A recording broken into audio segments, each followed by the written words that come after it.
We're going to have a Q&A now with Bart. So I'm going to start off by asking Bart a few questions, and then I'll call on the audience to step up. So Bart, we've talked a little bit about how your undergraduate background was not in creative writing or writing at all, but that you were a political science major. So I'm wondering how you came to poetry from that background. I think I came to poetry, or poetry found me. I was always interested in words, and my parents both read a great deal, and I found that I would write little stories, and I would do things like that. Even before poetry, I was writing song lyrics. And there's a great difference between writing song lyrics and poetry. But just the interest that I had, even the expressions that we had growing up in our family and the cousins, everybody was always joking around with words. I always found words so interesting just because of the different meanings, the multiplicity of meanings. So I just fell to that. But I was writing fiction and I was writing song lyrics before I totally concentrated on poetry and decided that was something that I knew that I wanted to do. So that was after your undergraduate years. Yeah, and the undergraduate, it is interesting because I did not take an English course above freshman composition until my last semester senior year. So I had an undergraduate degree in political science, a minor in philosophy. And the only way I got into graduate school was basically kind of talking my way in, because I only had maybe 2 or maybe 9 units of English when I was done. Interesting. Takes all kinds. Yeah, the paths we least expect. So we also talked a little bit about your teaching career. You've taught at so many schools, and you mentioned you were hired to teach an MFA program without having an MFA yourself. Correct. How did that happen? I was on a panel at USC. I was on a panel for publishers. And at Glendale College, we had a national literary journal, Eclipse. So I was on this panel, and Jenny Factor, who taught and ran the poetry program at Antioch, was there. And we had dinner, and I didn't think that much about it. And then maybe 6 months later, she called and she said, how would you like to teach in a low residency program, which is far different than what I obviously was teaching in at Glendale. Because low residency program, you just have 4 or 5 students and they study with you. And they only came to Antioch maybe twice a year. So very, very different. There must have been something that I said during that publishers conference that she liked. I think it was publishers conference, and then the next day was teachers who teach, and I think how they use the classroom. Like that poem that I had before, Girls Like Linka. So there was a hookup there, and then within 4 months I was teaching there. That's great. It's fun. So my third question was about Eclipse. Is that still going? And tell us about what it was like editing. No, that was something that I had started. We did it for almost 15 years. And when I retired from Glendale, there really was nobody who was going to do what we had done on the national level. So that's one of those things where there really wasn't anyone else. And so I still get, this is nuts, I still get submissions. I still get submissions from people, and it's been closed 7 or 8 years. That's fun. That's great. That's a testament to how much people enjoyed it. All right. Well, I'm going to open it up to other questions. So feel free to raise your Zoom hand, and I'll see you in order on my screen. Anyone have a question? Anything at all you'd like to ask Bart? Shauna has a question. Hi, thank you so much for your reading. I enjoyed everything thoroughly. Just wondering, when you are writing your poems, do you do a lot of editing, or are you one of the poets that kind of, it's a one-shot deal, good to go? Oh my, no. No, it's awful business. It really is. It is just painstaking. And even if you think you got something right, and you go, oh my God, in the last 90 minutes, I think I came up with this. I usually tuck it away in a drawer and I go back over it. And there's almost always something that can be parsed. And it's, everything from scansion to, punctuation to, did I really want that, that verb? Do I really need that in there again? It's a long time. So if I am to, a normal book might have 50 poems or something like that. I've usually written at least 250 or 300. Oh, wow. Going back over, and the next book is supposed to be interesting because it's supposed to be new and selected. So that is going to have a little bit from all of the other 7 books. And that's a whole nother thing. But no, it's the revision process is totally where it's at. It's great to get an idea, and it's great to catch something in the air as it goes by. But usually it takes, so much time to go through it. But that's me. There are other poets who will say, I don't write that way at all. Whatever comes out at that point. I just don't write that way. How long, I mean, is there one poem that took you the longest? And how long would that have been? Like years or? Okay, I'll give you a funny example. My favorite though is William Butler Yeats, who he would revise some of his poems long after they were published and famous. He was still tinkering with them. He was still after they were published. Okay. Yeah, exactly after they were published. Okay, I read a poem. The second poem I read was called Under Damaris's Dress. Okay. I had a student whose name was Damaris. I better say, of course, which is true. She was just my student. I loved the name. And I remember one day she was leaving the classroom. It was raining, which was very odd for Southern California. And she was carrying an umbrella. And there was just this image of Damaris. And I went home and I started to write a poem using her name. And it was going to be Under Damaris's Umbrella. Okay. So I started writing it. I looked at it the next day. It didn't go anywhere at all. And so I tucked it again in the venerable drawer. It was years later that I pulled it out. And I just remembered all of a sudden thinking, whatever has been going on under Damaris's umbrella obviously was not that interesting. For years, nothing came of it. And so, for whatever reason, out came Under Damaris's Dress. And that poem, maybe it was something percolating for so long, but that poem wrote itself out, even though it was sitting in the damn drawer for probably 3 or 4 years, wrote itself out in an hour. Awesome. Yeah. So I don't have a very, I don't have a very good answer, but I do know that there are poems that sit in there. Or sometimes you spend 3 hours writing something and all you have to show for it is like the first 2 lines you began with.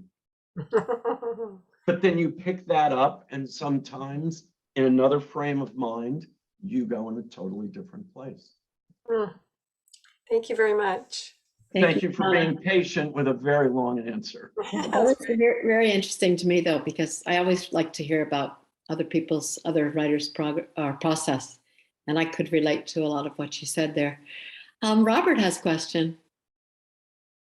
Yeah, Bart, thank you for that great reading. I was curious to know if you record yourself reading a poem, whether it's simply to hear how it sounds or hear how it might potentially sound to an audience, and especially if you're going to do a reading in public, if you record yourself and listen to it and then fine tune it from there.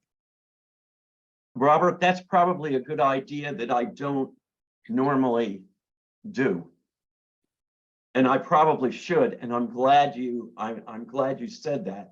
Probably should do more of that. I usually write out the poems on yellow legal paper. I only put them on the computer when I just want to see what they look like in terms of the topography and everything.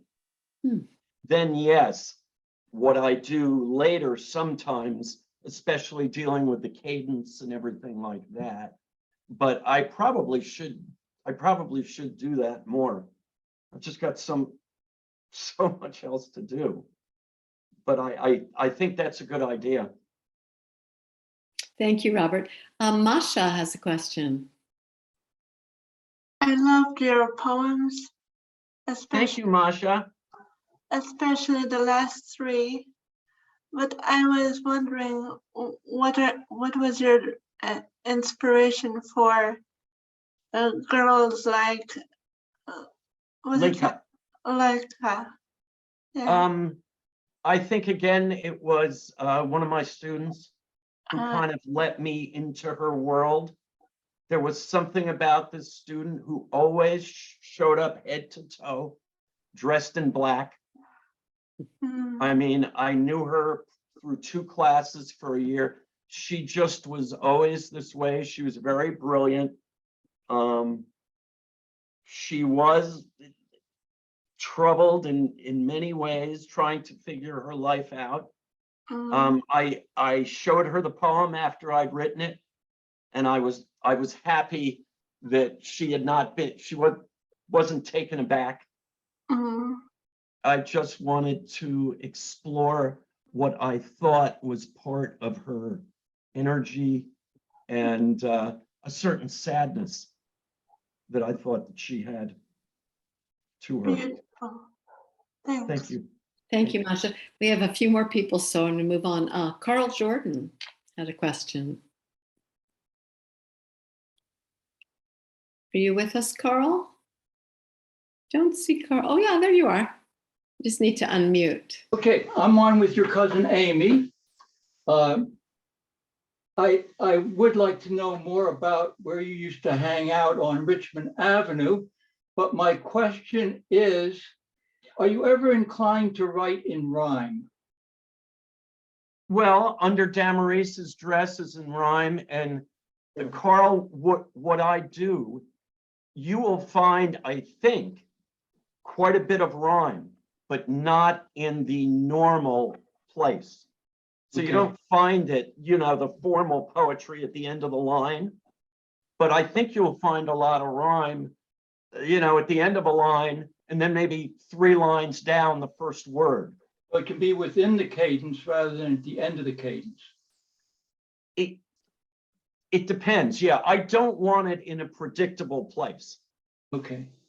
Unless, like Under Damaris's Dress, the poem has obviously established itself and almost in a certain meter, then it's just fine. I understand. Okay, thank you. Yeah. Thank you. Thank you. Dogman, Stan, you're next. Quick question. So I have a 2-part question for you. Do you write every day? And do you ever feel compelled that you just have to write? Oh, the dog man, you and I are brothers. You also look like one of the greatest bassists of all times, Lee Sklar. Oh, thank you. yes, I try and write each day. It doesn't happen all the time, but I know I'm much better off if I do.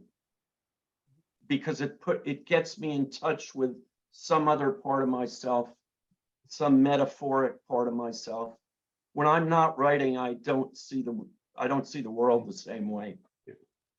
And what was the second question? Do you ever feel compelled to write, like you just have to write poems no matter what else you're doing? Yes. Like, do you pull over on the side of the road to write a poem? No, I will not. I will not do that unless my flashers are going. Yes, I put my flashers on. Good for you. No, but I will find myself waking up in the middle of the night, just getting out of bed and just writing a line or two because I don't trust myself anymore. Mm-hmm. It used to be that I really didn't have to. I'd remember it in the morning, and now it doesn't even have to be the middle of the night. I better get down and write something, you know. It's like, it's like a jumper cable. Thank you to for keep that. going. Good metaphor. I'm going to take two more questions. Milton has a question. Well, I don't know if it's so much a question. I think there's a question within it. I love your language because I don't have to look up any words. I understand everything. And so maybe my question is that intentional? Milton, I don't think it's intentional. I think that my poetry is both is accessible. And I think a lot of it is narrative. And it might be a little bit easier to follow. I mean, that's certainly what I've heard. I don't set out to make it difficult or anything like that. We were talking before about revision, I choose each word pretty precisely. But I'm very glad to hear that you don't have to run to a dictionary or a thesaurus. And I don't know if that's good or bad, but at least somehow maybe my work, tonight at least has found a home in you. And that's great for me. Yeah, that's splendid. Thank you, Bart. We're going to take one more and then I'm going to stop there. Finn Bell. Good evening, Bart, and thank you so much for your wonderful set. My question is, what do your poems whisper to you when they have arrived at their point of what and how do they whisper to you at the point of completion? I think a couple of them are still whispering. Believe me, when I looked at the poems to read even tonight, I even made, here we go again, I made little changes and they've already been published in the book. I am still going over them and over them. I think the only thing that whispers in the true sense is what poetry to me is made of, the voice. And how true the voice and the speaker is. How true do I believe this speaker? I mean, I've done workshops on, speaker, voice, persona. That I'm after some narration and some feeling that somehow, obviously, people can relate to the poem. And if they can't, I shouldn't say if they can't, if I can't, it's one of those ones that sits in the drawer and never comes out. I'm just hoping to make that connection. I think like most writers are, that's what all literature is based on. That human condition. That's it. Thank you. I do see Richard's hand, so if you can do a quick last one, Richard, we'll include you. Yeah. Hi, Bart. That was a great reading. Really. Thank you, Richard. Yes. I was especially moved by your villanelle. Yes. Found it was innovative and intimate. Yes. You at all intimidated trying to recreate, imitate what is perhaps known as the most famous villanelle in literature? No. Confidence. No, only because I knew from the beginning, I knew what I wanted to do with it. I was surprised in a way when it was published by the Bryant Literary Review, because can't think of his last name, Tom, but who was the poet laureate of Rhode Island. I did think that somebody might say, so yes, I did think someone might say, well, that's kind of close Yeah, to Dylan Thomas's. But I think just from the title and from the way it's written, even changing it from the father right. to the mother, I think there was enough there that no, I wanted it more to be a tribute. And I hope that other people could relate to that as well. Yeah. And yes, you're right. I've taught Dylan Thomas's Villanelle, and that and Theodore Rutke's Villanelle, The Waking. Those two are my favorite. All right. Thank you. Thank you so much. Thank you. Thank you. Let's have one more round of applause for Bart and all the great questions. Thank you very, very, very, very much. Thank you. Thank you. Thank you. Okay.